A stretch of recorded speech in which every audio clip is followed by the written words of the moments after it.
ঘটনা হয়েছে বন্ধুগণ, আজ আমি আপনাদের জন্য খুবই মজাদার একটা বেগুন শুটকি রেসিপি নিয়ে আসছি। এই রেসিপিটা যে কি মজা গো, বলে বোঝাতে পারবো না। তাহলে চলেন রেসিপিটা দেখে নেই। রেসিপিটা করার জন্য প্রথমে নিয়ে নিছি কতগুলো বাগুন আর কি বেগুন। আর এই বেগুনগুলো ফ্রিজে রাখতে রাখতে একদমই ফুটা লেগে গেছে, তাই ভাবলাম এই বেগুন দিয়ে একটা শুটকি রেসিপি করে ফেলানো যায়। ফুটা লাগুক আর যাই লাগুক, সবজি তো সবজির যে দাম বাবারি বাবা, সবজির ভিতরে হাত দেওয়া যায় না। সবজির ভিতরে হাত দিলেও 10 টাকা ঘুষ দেওয়া লাগে, এত সবজির দাম। আর সবজি এনে এক রাত ঘরের ভিতরে রেখে দিলে পরের দিন একবারে পচা গোবর হয়ে যায়। তো ফুটে লাগা বেগুনগুলোকে সুন্দর করে নিয়ে তারপরে একটা একটা করে এইরকম ভাবে পিস পিস করে একদম টুকরা টুকরা করে মাঝখান থেকে ফেড়ে কেটে নেব। বেগুনগুলোকে একই সাইজে সবগুলো বেগুন এইরকম ভাবে সুন্দর করে কেটে নেব। আর অবশ্যই বেগুনের আগামাথা ফেলে দিব। বেগুনগুলো যখন সব একবারে কাটা হয়ে যাবে তখন এই সবগুলো বেগুন নিয়ে পানিতে চুবাই রাখবো, আর কি পানিতে ভিজিয়ে রাখবো, যেন কালারটা নষ্ট না হয়ে যায়। কারণ বেগুন কেটে রেখে দিলে কিন্তু বেগুন কালো হয়ে যায়, জানেন তো। বেগুন দিয়ে রান্না করার জন্য নিয়ে নিলাম এখানে শুটকি। শুটকিটা হচ্ছে 5 মিশালি শুটকি। এই শুটকিগুলো যে কি মজা, এই শুটকিগুলো অবশ্যই নালতাবাড়ির শুটকি। এখানে চিংড়ি শুটকি আছে, তারপরে চান্দা শুটকি আছে, তারপরে মলাই শুটকি আছে, এখানে অনেক রকমের শুটকি আছে। শুটকিগুলো খুবই মজা। এতটুক শুটকি যথেষ্ট এই বেগুনগুলো রান্না করার জন্য। তবে শুটকিটাকে ভালো করে ধুয়ে নিতে হবে, এমন ভাবে ধুইতে হবে যেন কোনো রকমের ভালো না থাকে। এই শুটকির ভিতরে প্রচুর ভালো থাকে। তো শুটকিটা ভালো করে ধুয়ে নিব। ধোয়া হয়ে গেলে তারপরে চলে যাব চুলায়। চুলায় একটা পাত্র বসিয়ে দেবো। যে পাত্রে রান্নাটা করবো ওই পাত্রে দিয়ে দেবো প্রথমে তেল। তেলটা যখন গরম হয়ে যাবে দিয়ে দেবো পেঁয়াজ কুচি।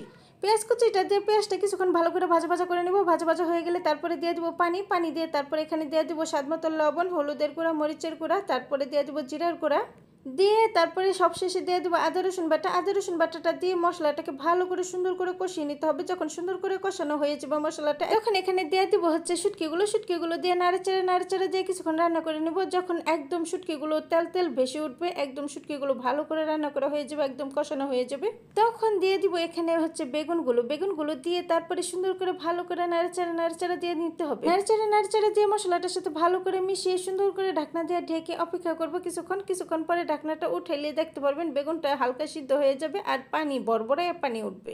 আমি এই বেগুন তরকারিতে আর কোনো পানি দিব না, যেটা বেগুনের থেকে উঠছে ওইটা দিয়ে বেগুনটা সুন্দরভাবে সিদ্ধ হয়ে যাবে। বেগুনটা সিদ্ধ হওয়ার জন্য একটু পরপর নাড়াচাড়া দিয়ে দেবো। একটু পরপর নাড়াচাড়া দেওয়ার পরে তারপরে যখন বেগুনটা এইরকম হয়ে যাবে তখন আমি কি করব, এখানে দিয়ে দেবো 2টা কাঁচামরিচ। কারণ বেগুনের শুটকি যত ঝাল হবে তত খেতে বেশি মজা হবে। বেগুন দিয়ে শুটকি রান্নাটা যত ঝাল দিবেন তত মজা হবে খেতে, তত মুখে লেগে থাকবে। আমার কাছে তো বাইগান আর এই হুটকি সান্ডা বিরাট স্বাদ লাগে। আপনাদের কাছে কেমন লাগে আমি কিন্তু জানি না। আপনারা অবশ্যই জানাবেন এই রেসিপিটা ট্রাই করে কেমন হয়েছে আর কেমন লাগছে আপনাদের কাছে। কাঁচামরিচ গুলো দিয়ে সুন্দর করে ঢাকনা ঢেকে আবারও কিছুক্ষণ রান্না করে নেব। যখন ঝোলটা একদম শুকিয়ে মাখো মাখো হয়ে যাবে তখন একটু ঢাকনাটা উঠিয়ে সুন্দর করে নাড়াচাড়া দিয়ে দেবো। নাড়াচাড়া দিয়ে একটু জিরার গুঁড়া দিয়ে উপর দিয়ে জিরার গুঁড়াটা দিয়ে তারপরে আবারও সুন্দর করে একটু নাড়াচাড়া দিয়ে কিছুক্ষণ রান্না করে সুন্দর করে নামিয়ে ফেলবো। নামিয়ে গরম ভাতের সাথে এটা যে কি মজা একদম ঝাল ঝাল শুটকি আর বেগুনের এই রেসিপিটা একদম অসাধারণ হয়েছে। ভিডিওটা ভালো লাগলে বেশি বেশি শেয়ার করে দিবেন।